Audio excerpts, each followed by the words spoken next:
Et salut tout le monde, c'est Simon Sanchez ou Peanuts pour limpers.com. Suite à la vidéo sur PokerStove, on va un petit peu discuter maintenant du système de cotes. C'est quand même extrêmement important au poker et il y a beaucoup de joueurs qui s'en mêlent un peu les pinceaux avec ça. Avec PokerStove, on a quand même beaucoup parlé de l'equity, du nombre d'outs, de ce dont on avait besoin pour améliorer notre main, etc., etc. Maintenant, on va voir quand est-ce que ça vaut le coup de payer. Et pour ça, il faut absolument maîtriser la notion de cote. Donc, sans plus attendre, on va y aller et on va partir sur une définition.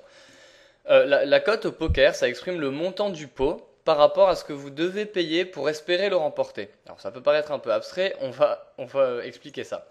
Si par exemple le pot est égal à 10 euros au flop et que l'adversaire mise un demi-pot, soit 5 euros, le pot fera 15 euros. Ok, vous me suivez.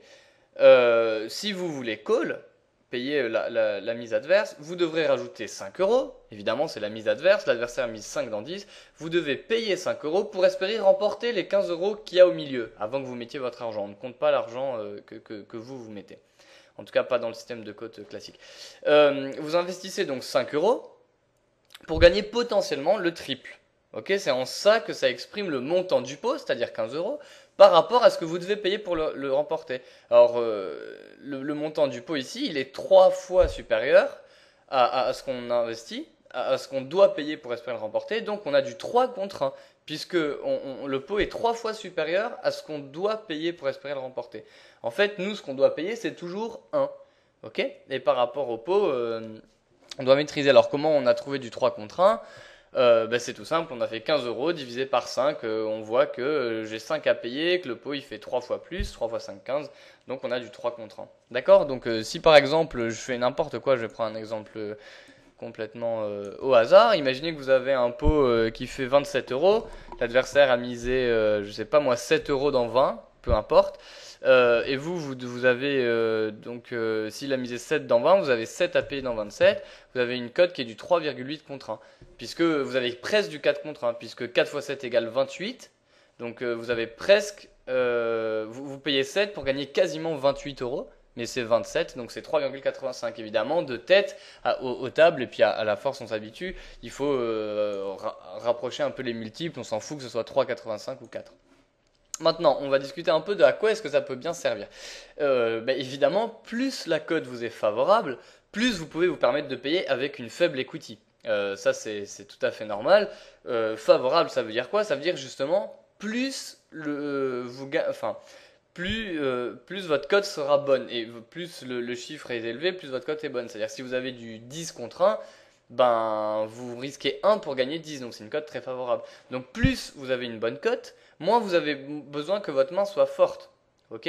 Puisqu'on l'a vu avec PokerStove et tout, l'equity, quand on a par exemple, si on a une quinte par le ventre, on n'a que 4 outs, 4 outs ça fait environ 9%, donc il nous faut une cote très favorable pour avoir ça. Si l'adversaire mise très cher, il ne va pas nous laisser la cote pour toucher nos 9%. Donc la cote c'est toujours à mettre en relation avec notre equity. D'accord? Évidemment, moins la cote vous est favorable, c'est ce que je viens de dire, plus il vous faut d'equity pour pouvoir payer. C'est tout simple. Donc l'erreur classique des mauvais joueurs, c'est par exemple de payer avec leur tirage alors qu'ils n'ont pas du tout la cote suffisante pour. Typiquement, avec le tirage quinte par le ventre, si vous faites pot, par exemple, donc imaginez que le pot fait 10 euros. Ok, on va prendre la calculette, comme ça vous ne vous perdez pas. Le pot fait 10 euros au flop. Vous décidez de mettre pot. Donc le pot fait maintenant 20 euros. Ok, donc 10 plus 10 égale 20. Et le fiche a 10 euros à payer pour gagner 20. Donc il a du 2 contre 1. C'est-à-dire qu'il a 10 euros à investir pour potentiellement gagner 20. Donc 2 contre 1, ça équivaut à 33%. Alors, comment on sait ça? On va l'expliquer, mais c'est assez facile. On va le voir avec le tableau. Donc il a besoin de 33% du temps d'avoir la meilleure main. D'equity, pardon. La meilleure main, c'est à la river, quand il n'y a plus de tirage. Et du coup, le problème, c'est qu'avec sa quinte par le ventre, il a que 9% de chance de toucher sa quinte. Et donc, ce ne sera pas suffisant. Imaginons qu'il n'ait pas de tirage pour avoir une top pair ou quoi. Et que nous, il n'y a qu'une quinte par le ventre qui puisse nous battre. Donc maintenant on va voir le tableau et on va expliquer justement comment est-ce qu'on met en relation. Comment on met en relation déjà, C'est assez logique en fait. Là j'ai fait un tableau qui est dans le guide du débutant, vous pouvez trouver sur Limpers et sur Qtilt aussi. Il y a des exemples. On va prendre quelque chose de classique. Ici en jaune, par exemple vilain, donc vilain c'est l'adversaire. Nous on se met dans la situation où on doit payer. Donc vilain mise 3 carpotes, soit 75 euros dans un pot de 100 euros par exemple. Donc le pot total fait 175 euros. Donc nous on a une cote qui nous dit qu'on a 75 euros à payer dans 175. Alors, regardez ici, si je fais 175 divisé, non, là c'est fois, 175 divisé par 75, on voit qu'on a du 2,33 contre 1.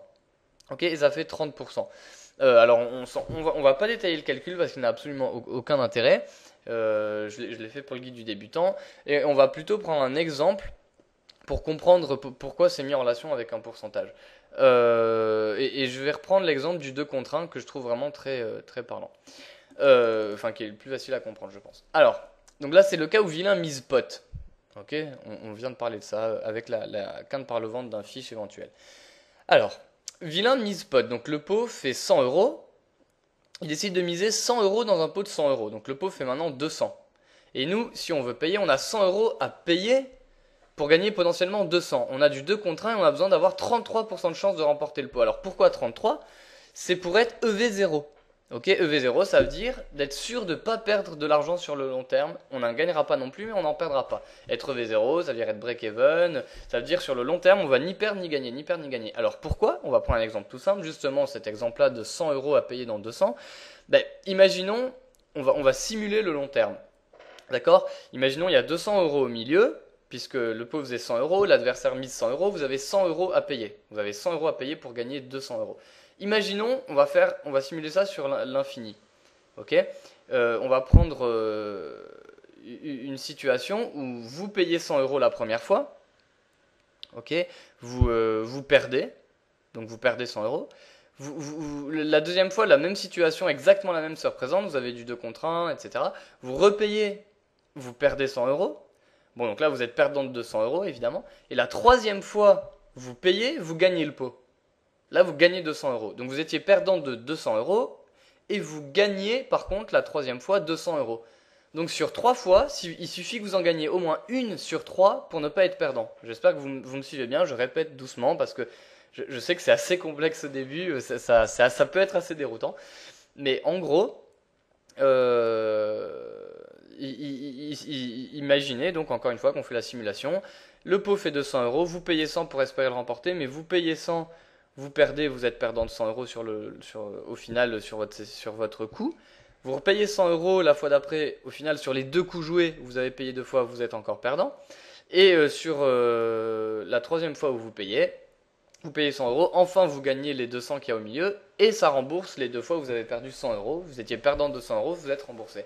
Alors il y a une petite astuce qui est pratique, c'est que du coup, si vous avez besoin de 33% de chance, ça veut dire une chance sur 3, en fait on se rend compte que quand on a une cote de 2 contre 1, on a besoin d'une chance sur 3, et quand on a une cote de 3 contre 1, on a besoin d'une chance sur 4. Pourquoi? Par exemple, on va refaire l'exemple, mais si on a 50 euros à payer dans 150 euros, ici, vous voyez ma souris, vilain mise un demi-pot dans 50 euros, vilain mise un demi-pot, soit 50 euros dans un pot de 100 euros, donc le pot au total fait 150 euros. Nous, on a 50 euros à payer pour espérer gagner 150, donc imaginons que sur 4 fois, on perd une fois. En fait, nous, ce qui nous intéresse, c'est de savoir combien de fois on a besoin de gagner pour être au moins EV0. Donc imaginons qu'on perd, ok, on perd une fois, on est perdant de 50. On perd une fois, on est perdant encore de 50 au total de 100. On paye une troisième fois, on perd encore 50, on est perdant au total de 150. Mais si la quatrième fois on paye et qu'on gagne le pot, on va gagner 150 et on récupère les 3 fois 50 euros qu'on a perdu les 3 premières fois. Donc on a besoin de gagner seulement une fois sur 4 et quand on a du 3 contre 1. Donc encore une fois, si on a du 3 contre 1, on a besoin de gagner une fois sur 4. Donc il suffit de rajouter plus 1 au 3 contre 1. Si on a du 4 contre 1, on a besoin de gagner 20%, une fois sur 5. Si on a du 5 contre 1, on a besoin de gagner une fois sur 6. Ça fait 16%, etc., etc. Alors, je vous conseille de revoir la vidéo, d'y réfléchir, de faire vos petits calculs si vous ne comprenez pas, de poser des questions dans les commentaires. C'est normal que vous ne compreniez pas ça de suite. C'est assez déroutant, surtout si vous n'avez pas l'habitude de faire des paris sportifs, si vous n'êtes pas très matheux à la base, etc. Ça peut faire peur, mais ça sera un automatisme qui viendra très rapidement. Faites-moi confiance. Ne prenez pas peur du tout et ne tombez pas non plus dans le cliché de dire le poker c'est que des statistiques. C'est très loin d'être ça. En fait, si vous voulez maîtriser les cotes, l'equity, c'est un petit peu l'équivalent de l'alphabet pour un écrivain. Voilà, c'est comme si on disait oh être écrivain finalement c'est qu'une histoire d'orthographe et de bonnes formules. Ben non, il y a du contenu pour être un bon écrivain, il faut avoir du talent, de la créativité, du contenu. Là c'est pareil, c'est un peu l'alphabet du joueur de poker, les cotes et l'equity. Voilà. Et donc avec toutes ces infos, regardez cette première partie de théorie dans la vidéo est en continu. Et là on va, si là vous n'avez pas maîtrisé, regardez ça, parce que là on va passer à des cas pratiques qui vont vous permettre de mettre en application justement la cote et l'equity et de voir quand est-ce que ça vaut le coup de payer ou pas. D'accord? Et là, évidemment, vous l'avez compris, si on a besoin, par exemple, quand l'adversaire mise pot, ok, donc 100 euros dans 100 euros. Si on a besoin d'avoir la meilleure main une fois sur trois pour remporter le pot, si on pense avoir la meilleure main seulement une fois sur 4, on ne peut pas payer. Ça devient EV moins. Par contre, si on pense avoir la meilleure main une fois sur 2, c'est-à-dire 50% du temps, c'est ultra EV plus, bien évidemment. Puisque on a besoin d'une fois sur 2, pardon, d'une fois sur 3 pour être EV0. Mais si on a plus souvent que ça la meilleure main, évidemment, c'est là qu'on est EV+. D'accord? Et inversement, justement, le fiche, par exemple, qui avait, voilà, par exemple, un tirage quinte par le ventre et donc 9%, on voit que 9%, il faudrait du 11 contre 1, ok, pour pouvoir payer. Bon, en fait, ça dépend de la cote implicite, mais on va pas aborder ça là de suite. On verra un petit peu dans les exemples particuliers. On l'abordera, mais je ferai des vidéos sur ça. Donc on se rend bien compte que finalement, si on a une toute petite equity et que l'adversaire nous mise pot et qu'on a besoin d'avoir 33% d'equity, si on n'a que 4 outs et qu'on n'a que 9%, ben ça vaut pas le coup de payer. Et quand on n'a plus de tirage à venir, hein, quand toutes les cartes sont tombées, qu'on est à la river, que l'adversaire mise pot, ben là évidemment il n'y a plus de question d'equity ou d'out ou quoi que ce soit. Là c'est est-ce qu'on pense avoir la meilleure main au moins une fois sur 3 si l'adversaire pot. Si l'adversaire met demi-pot, il suffit qu'on ait la meilleure main une fois sur 4. S'il mise demi-pot, parce qu'on a du 3 contre 1, on a besoin d'avoir la meilleure main seulement une fois sur 4. Et là par contre on pourra payer bien plus souvent. Maintenant il faut faire attention, ne tombez pas dans le truc oh bah du coup ça veut dire quoi? Ça veut dire qu'on peut toujours payer dès que l'adversaire mise demi-pot, il suffit juste qu'on gagne 25% du temps, c'est bon. Bah, c'est bon et c'est pas bon à la fois parce qu'il y a plein de situations où en fait l'adversaire misera demi-pot mais il sera jamais en bluff. Et donc si on a une troisième paire, ça vaut même pas le coup de payer parce que l'adversaire aura toujours middle pair avec un bon kicker ou mieux. Donc voilà, il faut faire attention à ça et c'est normal que vous ne compreniez pas et n'intégriez pas tout ça de suite. Réécoutez la vidéo, relisez le guide du débutant et ça va venir petit à petit au table. Posez vos questions sur les forums Limpers et ça viendra petit à petit. Vous arriverez à y voir bien plus clair. En tout cas, je l'espère et j'essaierai de faire mon maximum pour clarifier tout ça si jamais c'est pas bien intégré. Allez, bah tout de suite pour les cas pratiques. Moi, j'ai évidemment enregistré la vidéo en deux parties pour me concentrer à chaque fois sur la théorie puis la pratique. Donc là, on va aborder les cas pratiques à de suite. Voici donc les exemples et les 6 end history qui vont nous permettre de comprendre un peu plus les cotes. J'ai PokerStove à côté. Au cas où on en a besoin, j'essaierai peut-être de le mettre en un peu plus petit, voilà, pour qu'on puisse voir les cartes en même temps. Et on va discuter un petit peu des codes, des applications, comment le calculer. Vous voyez qu'en haut il y a le titre qui va nous aider à gagner du temps pour l'analyse de la cote, etc. Donc là on a pris le replayer et j'ai créé des mains en fait, permettant de discuter de tout ça. J'espère que ça vous sera utile et que ça vous plaira. En tout cas, je pense que c'est un très très bon outil et que c'est vraiment très important de faire des mises en situation pour bien comprendre ce dont il s'agit parce qu'on a vite fait de comprendre les cotes en théorie et puis en pratique, on fait un petit peu n'importe quoi. Alors, ici on est avec As-2 de trèfle et pourquoi pas, on décide de faire un 3 bet sur un régulier. Imaginons que le joueur régular soit quelqu'un qui fold pas mal sur les 3 bêtes. Même si on pourrait décider de just call, on peut aussi de temps en temps varier pour une dynamique et le faire avec des as suités, il n'y a pas trop de problème. Et ici, on a un joueur qui nous push, les deux joueurs couchent, et on se retrouve dans cette situation à la table. Imaginez, alors là vous réfléchissez, vous dites ah machin. Bah, on peut calculer la cote tout simplement. On a combien à rajouter? On a environ 16. puisque on a 14,50 plus 1, 15,50, donc j'arrondis à 16 bien sûr, à la table c'est ce qu'on fait. Dans un pot qui fait 37,50, alors là je me suis trompé, j'ai mis 38,50, mais ça change de très peu de toute façon. Et la cote du coup c'est donc disons, allez 37,5 au lieu de 16, mais 38,5 divisé par 16 ça fait du 2,4 contre 1. Et on a besoin de savoir combien ça fait du 2,4 contre 1. Alors, quand on est à la table, on va pas forcément sortir la calculette, faire tout ça, ok? Là, à la table, très vite, on voit, alors, ok, il y a 37 au pot, j'ai combien à rajouter? Faut que je rajoute, environ 16, donc si je gagne 16, je gagne plus que le double, puisque 16 fois 2, 32, donc je vais gagner un peu plus que le double, donc j'ai un peu plus que du 2 contre 1, donc d'où le 2,4 contre 1. Ok, donc 2 contre 1, j'ai besoin de 33% d'equity. 3 contre 1, j'ai besoin de 25% d'equity. Donc j'ai besoin d'une equity contre son range qui est de entre 33% et 25%. Voilà, on va couper vite fait, on va dire 28%, pour faire vite, 28-29%. Et on va se dire, est-ce que c'est bon? Ça dépend un peu du joueur, mais globalement, donc là j'ai pris que des exemples en NL100, hein, c'est plus pratique pour les blindes pour compter, vu que c'est 100 big blind deep, la big blind est à 1 euro. Imaginons donc, nous on va essayer de simuler son range pour voir si c'est bon.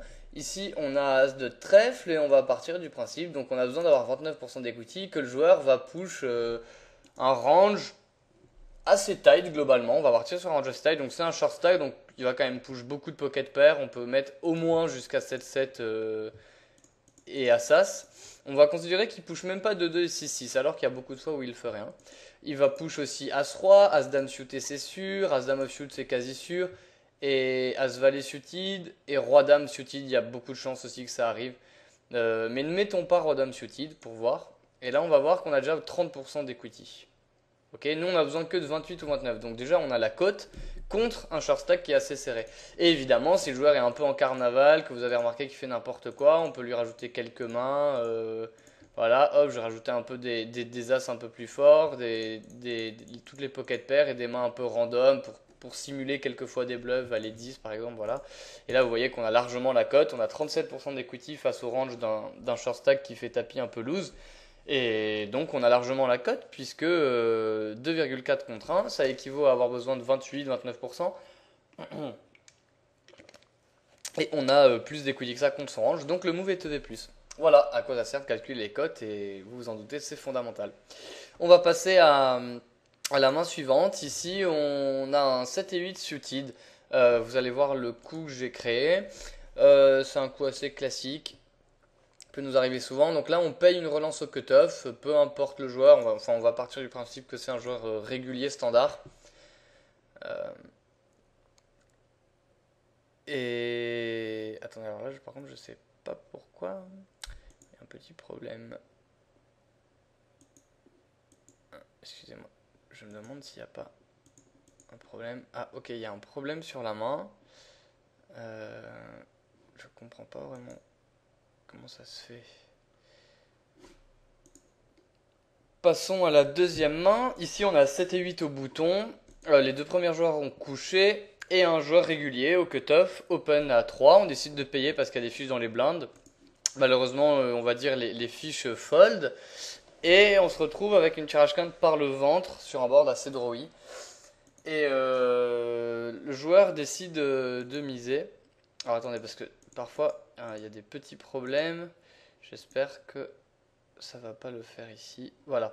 Le joueur décide de miser 5 dans un pot qui faisait 7,5. Donc le pot fait maintenant 12,50 € et on doit évidemment payer 5 dans un pot de 12,5. Et on a une cote de 12,5 divisé par 5 égale 2,5 contre 1. Donc c'est un peu comme tout à l'heure, on a besoin de environ, disons, ouais, je pense qu'on a besoin de 28-29%. Enfin, pas je pense, c'est sûr, mais j'étais en train de réfléchir à ce que j'allais vous dire, puisque c'était 2,4 tout à l'heure. Donc 2,4 contre 1, 2,5 contre 1, c'est très proche. Ici, le problème, c'est qu'on n'a qu'une quinte par le ventre. On part du principe que le joueur est régulier et assez bon. On va partir aussi du principe qu'il est très agressif. Et que donc quand il s'y bet ici, il a soit une bonne main et il va continuer son agression, soit il a au moins un gros tirage ou quelque chose comme ça et il va tout le temps continuer son agression turn aussi. D'accord? Donc évidemment, nous, bah, quoi que là, je pense pas que je pense pas que ce soit intéressant, pardon, de faire un poker stove, tout simplement parce qu'on peut voir que nous, on a combien d'outs. Donc on a besoin de 29% d'équité, hein. On a 4 outs pour les 9. Il y a deux problèmes. Le problème, c'est que les 9 vont effectivement nous donner une quinte, 7, 8, 9, 10 valets. Le premier problème, c'est que le 9 peut donner une quinte supérieure à l'adversaire. Par exemple, valet, s'il a roi-dame, 9, 10 valet dame-roi. Donc malheureusement, on tire pour la quinte par le bas. L'autre problème aussi, c'est que le 9 peut être de carreau et lui donner une couleur. Donc même si on touche, on n'est pas sûr du tout d'avoir la meilleure main, quoi qu'il arrive. Autre problème, donc admettons quand même qu'on a 4 outs. 4 outs, ça fait combien sur une street? J'espère que vous savez, sur une street, il suffit de multiplier par 2,2. Donc 4 fois 2,2, bah, ça fait un peu plus de 8, on s'en fout exactement combien. Ça fait 8,8, on va dire 9. Et donc on a seulement 9% de toucher notre carte, sachant que de toute façon, le joueur va quasiment tout le temps miser turn, très très souvent. Et qu'en plus, même si on touche, on peut perdre beaucoup d'argent. On n'est pas assuré de gagner le coup tout le temps. Donc on a certes un peu de cote implicite, mais il y a deux problèmes. Notre cote implicite peut se retourner contre nous, ce qu'on appelle une cote implicite inversée, reverse implied odds en anglais. Et l'autre problème, c'est que il a beau être agressif flop et turn, ça veut pas dire que river il va bluffer tout le temps. Donc il y a des fois où quand on va toucher notre 9, on n'est pas sûr du tout non plus de gagner une cave parce que soit je vous dis on va la perdre contre un joueur meilleur, enfin contre un jeu meilleur, soit le joueur n'aura peut-être pas touché avec son as-dame de carreau par exemple et va check fold. Donc la cote implicite ici est pas géniale. Et on n'a malheureusement pas la cote puisque je vous dis on n'a que 9% de chance de toucher notre 9 et la cote nous indique que vu qu'on a du 2,5 contre 1, on a besoin de 28-29% et on les a pas malheureusement. Donc ici c'est un bon exemple de lorsqu'il faut savoir abandonner. Évidemment un fiche par exemple ne va jamais abandonner ici. Avec sa quinte par le ventre il va toujours payer au moins une fois si ce n'est deux. C'est pour ça que on dit souvent qu'il faut value bet les fiches dès qu'on a un assez bon jeu, c'est qu'ils payent avec le moins de tirage, la moindre paire, et font des erreurs de cote qui évidemment sur le court terme peuvent ne pas paraître être des erreurs, mais qui sur le long terme en sont vraiment, et c'est pour ça qu'il faut rester confiant contre les fiches et tout, parce que finalement on leur prend beaucoup d'argent sur le long terme, et il faut bien qu'ils touchent de temps en temps pour continuer à faire leurs erreurs. S'ils perdaient tout le temps, s'ils mettaient jamais de bad beat, ça ne marcherait pas. Donc voilà pour la deuxième main. On va voir une troisième main désormais. Ici on a roi dame de trèfle et on est au bouton encore. Un joueur régulier ouvre à 3, on décide de nouveau de payer, c'est assez standard. J'ai pris des coups assez standards, il y aura certainement une deuxième vidéo sur les cotes, hein. Là c'est vraiment pour expliquer, illustrer le concept, mais il n'y a pas beaucoup de grosses réflexions derrière. Il y en a un petit peu, mais elle est vraiment légère par rapport à ce que je ferai sûrement dans une deuxième vidéo. On verra des exemples plus poussés. Donc ici, alors déjà on a combien de cotes? Attendez, je vais remettre au flop. Donc le beau fait 7,50, le joueur 6 bet 5. Ok. Attends, hop, on va remettre. Voilà, le joueur bet 5 dans 12. Bon, donc là, il y a notre raise, mais moins 15, il y a 12,5 au pot. Et on a donc 5 euros à rajouter dans un pot de 12,5. Donc on a une bonne cote, on a du 2,5 contre 1. Et en quoi c'est très bien? Toujours pareil, on a besoin d'avoir 29% d'equity. Et là, on sait très bien qu'on les a. Alors, je nous ai fait raiser sur la vidéo pour vous montrer que quand on a une très bonne equity, on n'a pas besoin forcément de se servir de la cote. On peut y aller et être agressif. Pourquoi? Parce que là, si évidemment on a As et qu'on fait face à Roi-Dame de trèfle, hop, je mets le board. Hein, regardez la vidéo sur Poker Stove si vous êtes un peu perdu que j'ai faite. Ici, on voit que même contre une paire d'As, de toute façon, on a 52% de chance de gagner. Et comme il peut, imaginons que c'est un autre joueur qui est très agressif au flop, qui s'y bet tout le temps mais qui abandonne à la turn quand il a rien. contrairement à l'autre qui continuait son agression turn, c'est une hypothèse de jeu. Ben ici on est quand même très très bien parce qu'on a beaucoup d'outs, c'est-à-dire que les as nous améliorent, les neufs nous améliorent, les trèfles nous améliorent, et même contre beaucoup de joueurs, les rois et les dames seront des outs parce qu'on peut être payé ici par un 10, par un valet. Donc on a une très bonne cote, on peut choisir de payer, on peut choisir de relancer, ça dépend de la dynamique, de notre image, de ce qu'on veut faire dans ce coup et justement implanter comme image pour l'avenir. Ici, on va pas débattre de ça, c'est juste pour vous montrer que effectivement, par rapport au 7 et 8 de tout à l'heure, là, on a évidemment, avec la même cote, vu que notre equity diffère, vu qu'on a un tirage beaucoup plus fort, on peut évidemment se permettre de payer et on pourra encore se permettre de payer turn. Là, évidemment, c'est 52% sur deux cartes à venir, hein. Mais sur une carte à venir, on a moins. Imaginons qu'il tombe un 2, on doit avoir, je sais pas, entre 25 et 29. Voilà, on a 29%. Donc, pardon, je disais 52 tout à l'heure, mais c'était 48. J'avais inversé les deux pourcentages, mais qui étaient très très proches. Donc voilà, on vend 25 et 29, on a 29. Et au final, on aura la cote, puisque justement, 2,5 contre 1, c'est pile 29, puisque je vous rappelle, 2 contre 1, on a besoin de 33%, 3 contre 1, on a besoin de 25%, ça fait 8% d'écart. Donc forcément, 2,5 contre 1, ce sera 25%, c'est d'ailleurs 3 contre 1, plus 4%, ça fait 29, et on a pile la cote, sachant que si on touche, on prendra encore souvent de l'argent river. C'est-à-dire qu'ici, si on touche un 9, le joueur va souvent miser, on va gagner, ou s'il mise pas, il va check call, donc on a une grosse cote implicite et pas beaucoup de cote implicite inférieure. Il y a peu de chance si on touche... Enfin, si on touche un 9 ou un as, on est toujours devant. On a les nuts, si c'est pas trèfle. Et si c'est à trèfle, il n'y a qu'une couleur au trèfle qui nous battrait. Bon, à moins que ce soit un 4 de trèfle qui tombe et que ça fasse un full, mais ça devient vraiment marginal. La plupart du temps, on aura une très très bonne main. On a beaucoup moins de cotes implicites inversées qu'avec notre 7 et 8 tout à l'heure. Voilà pour cette main. Donc évidemment, plus on a d'equity, plus on peut se permettre de payer light. On va voir maintenant, j'ai mis un autre 7 et 8, cette fois on est au big blind. Cette fois on est au big blind, et puis un joueur au small blind nous relance à 4, on paye, ok, c'est une défense tout à fait classique. Et on trouve enfin on rate complètement le flop, le joueur check, et on peut avoir le read que c'est un joueur qui est assez collant. C'est-à-dire un mauvais régulier collant ou un fiche qui n'est pas un extrême fiche, mais qui va souvent nous check call ici. Et puis on se dit que de toute façon, s'il a rien, il va encore check turn et qu'on pourra voler le coup, par exemple. Donc on se dit, j'ai pas envie de me faire check call ou de me faire check raise ici, donc je vais checker. Et puis si le joueur check encore turn, je miserai parce qu'on peut avoir le read par exemple, hein, ce sont des situations théoriques, ça arrive, ça peut arriver. Ici qu'on décide de pas voler le pot parce que on sait que c'est trop suspect que le joueur s'y bête pas.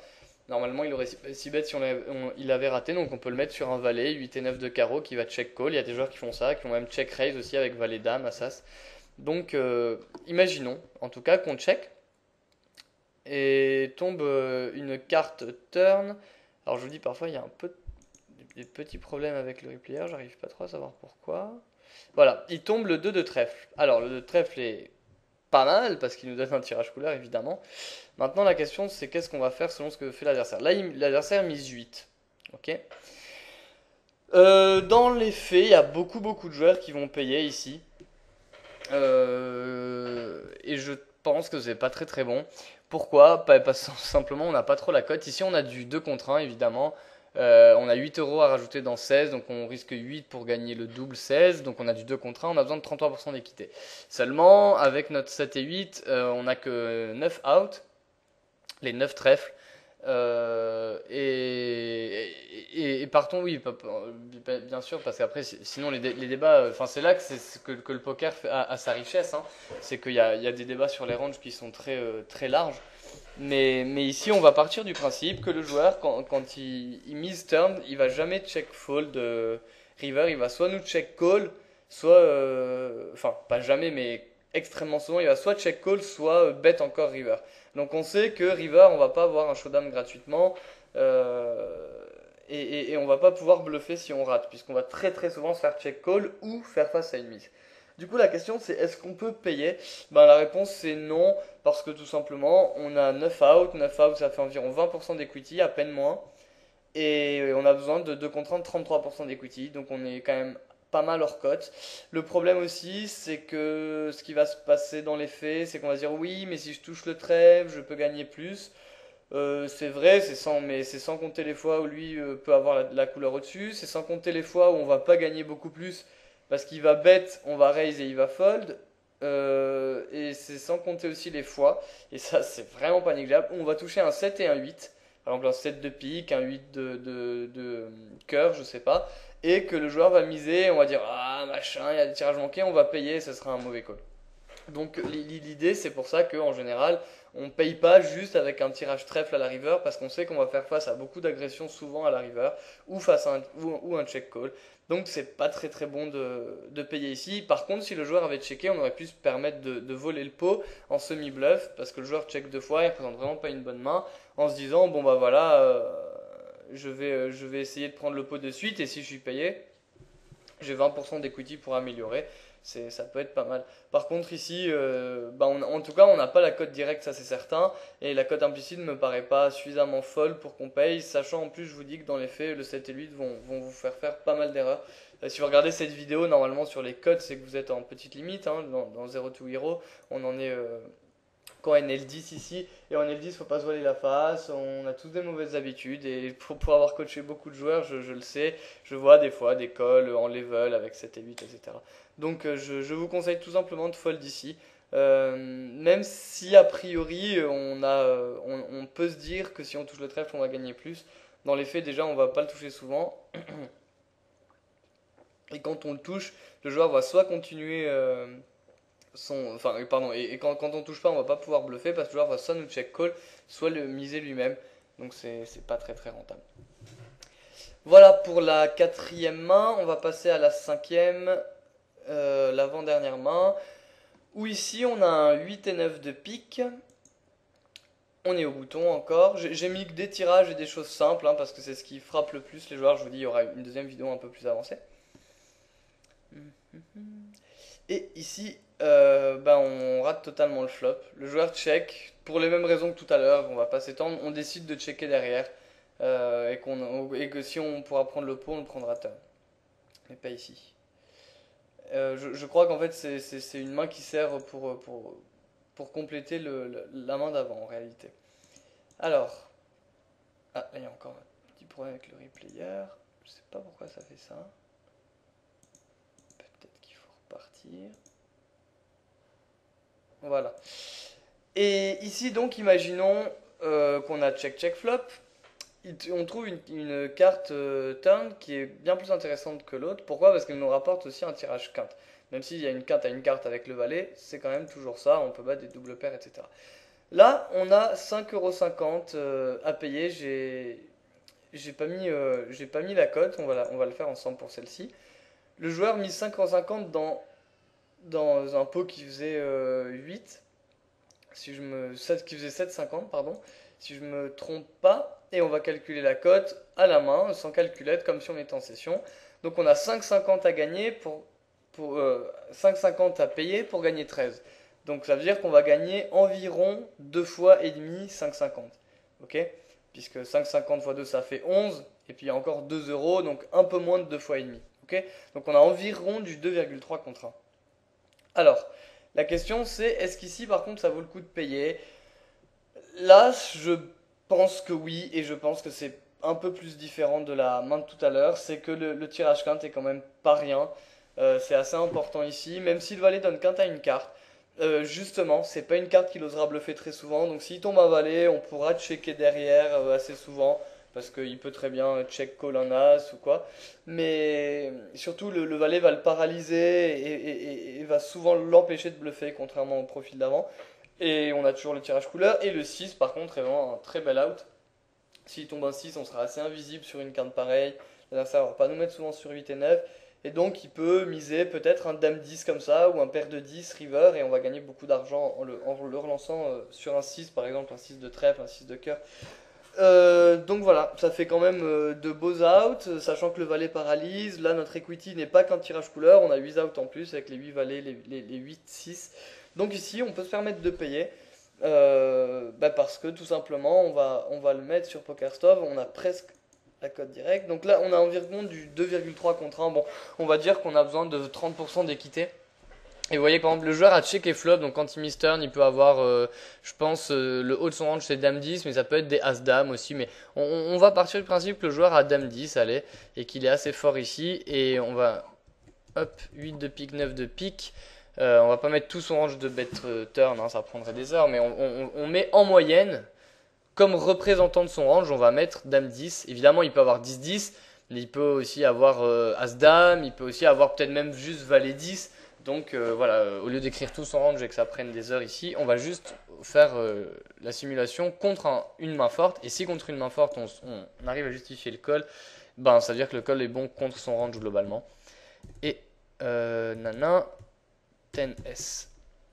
Voilà, on a 31%, donc bah en fait on a pile poil la cote, on a besoin d'environ 30, on a 32, et surtout on a une cote implicite, c'est-à-dire que si on touche, on peut gagner plus. Donc ici, contrairement à la main d'avant, le call est tout à fait justifiable à mon sens. Et en termes de cote, on se rend compte que voilà, on a une assez bonne cote, et évidemment les joueurs parlent tout le temps des cotes. Mais il faut parler de l'equity aussi, la cote n'a aucun sens sans notre equity. Et c'est pour ça qu'on réfléchit toujours par rapport à ce que peut avoir l'adversaire dans la main et les pourcentages de chances qu'on a d'améliorer face à son range, c'est ça notre equity. Et il faut la comparer par rapport à la cote. Voilà. Donc c'est pour ça que cette vidéo c'est à la fois cote et equity, c'est un peu une introduction aux cotes, un peu une introduction à l'equity, mais je ferai des vidéos plus poussées sur ces sujets-là. Et on va passer à la toute dernière main. Oula, pourquoi on voit tout? Où j'ai encore mis un tirage. Toujours pareil, c'est simple, c'est ce qui marque le plus les joueurs. Et donc ici, hop, il y a deux joueurs qui limp, peut-être trois même. Voilà, bah, ça arrive souvent en NL10, hein, je pense que c'est pas rare. Et on décide bah, normalement de raiser à x5 plus cher pour isoler parce qu'il y a des limpers. Alors normalement la règle c'est d'open x3 en standard et de mettre plus 1 par limpers. Donc là il y a 3 limpers, on devrait mettre 6. Mais j'estime qu'à partir de 5 euros ça suffit. Le pot va déjà être extrêmement gros au flop. On n'a pas besoin de le faire grossir plus, on n'aura pas beaucoup de fold equity en plus et on a besoin quand même de faire de temps en temps des petits 6 bet bluff, on n'a pas envie que ça coûte trop cher. Donc pas la peine non plus de mettre énorme. En NL10, NL25, il y a surtout NL10 et en dessous évidemment, vous pouvez très bien regarder la vidéo si vous êtes en NL2. Il y a tellement de limpers qui limp call derrière que pas la peine d'iso raise non plus extrêmement cher quand tu as une mauvaise main. Et ne me dites pas oui, mais si on commence à isoler pas cher enfin moins cher avec les mauvaises mains et un peu plus cher avec les bonnes mains, ils vont s'en rendre compte, etc. Ça c'est pas vrai du tout. Ici on peut mettre 5 et si 10 minutes après on a roi-roi qu'on met 6, les joueurs vont pas du tout voir la différence. Donc il y a aucun souci. Il peut même croire là des fiches qu'on est fort parce qu'on met 5 et pas se rendre compte qu'on met plus cher que d'habitude parce qu'il y a des limpers. Donc il n'y a pas de souci avec l'équilibrage des sizing contre les fiches, c'est pas quelque chose qui va être très important. Alors ici, attendez, hop, on va voir le flop. Ici on a un tirage count par les deux bouts, donc c'est pas génial mais c'est pas mal. Et évidemment ici donc c'est un call automatique, on a 3 euros à rajouter. Et là le pot fait 33,5. J'ai mis 30,5, je sais pas pourquoi, j'ai fait une petite erreur à ce moment-là. Hop. Et ici, il y a un 3 qui tombe. Joueur, ça fait check, check. Et ici, j'ai décidé de vous montrer de checker en position. Je pense qu'il y a quelques joueurs qui auraient pu essayer de miser. Et je pense que ça vaut pas le coup. Bah, pourquoi? Bah, justement, déjà, on n'a pas beaucoup de fold equity. C'est-à-dire qu'on a peu de chances que les joueurs couchent. Vu le nombre qu'ils sont, il y a beaucoup de paires de 10, paires de 9, valets dames qui vont payer. Et ici, on a envie de voir notre carte gratuite, c'est l'avantage de la position. Donc, à mon sens, autant abandonner, je pense que c'est un peu mieux. Et ça nous mettra pas dans des situations très compliquées parce qu'on peut se faire check raise en plus. Donc là, on a raté. Tant pis, je check. Et j'essaye de vous montrer qu'il faut pas avoir de remords dans ces moments-là. Voilà. Là, enfin, ça muck, mais c'est pas grave, c'est que j'avais terminé la main. Mais ici, beaucoup de joueurs vont se dire, ah, j'aurais peut-être dû bluffer, machin. Là, par exemple, des fois, ici, les joueurs voient au showdown, je sais pas, moi, 7 et 8 aussi, valet dame et paire de 5.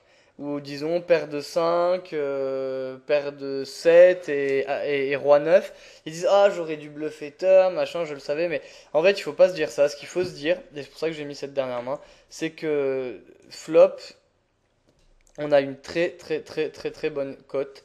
On a 3 euros à rajouter dans un pot qui fait 30. Ok, là le pot fait 30-50. Donc on a du 10 contre 1, c'est monstrueux.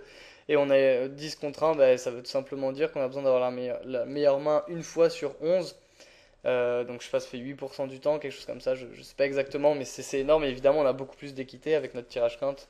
On a environ 30% de chance, enfin 18% de chance de voir un 6 ou un valet qui nous donnera quasiment tout le temps les nuts.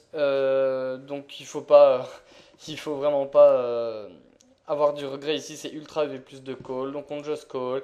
Il n'y a pas de raison d'essayer de bluffer turn parce qu'il y a que des calling stations. Le 3 est pas une bonne carte. River, il tombe un as, bon bah tant pis, on abandonne. Et puis point barre. Et même si on voit des mains pourries, il faut pas commencer à dire ah je le savais, j'aurais dû bluffer. Parce qu'ici, si vous misez de toute façon, vous n'allez pas forcément faire coucher une main comme valet 10, comme roi 9. Il y a plein de joueurs en plus qui ont pu miser au flop. Le joueur qui a misé au flop a pu miser des mains comme As-Valet en faisant n'importe quoi. Donc voilà, sachez reconnaître quand vous aviez eu une opportunité très EV+, une bonne cote et vous ne faites pas attraper. Allez, je vous dis à bientôt pour des prochaines vidéos dans la série Zero to Hero. J'espère que ça vous a plu, que ça vous a expliqué comment calculer les cotes. Vous voyez qu'il faut toujours regarder combien on a à payer par rapport au pot. Ça nous donne du 2 contre 1, 3 contre 1, 2,5 contre 1. On peut ramener ça à un pourcentage et ensuite on compare ce pourcentage par rapport aux chances qu'on a d'améliorer notre main par rapport au range adverse. Et si on juge qu'on a assez de pourcents, en gros d'equity, et ben d'améliorer notre main, et ben on peut tout à fait payer. Voilà, allez, je vous dis à bientôt tout le monde, et puis à vos commentaires. Ciao, ciao, à plus.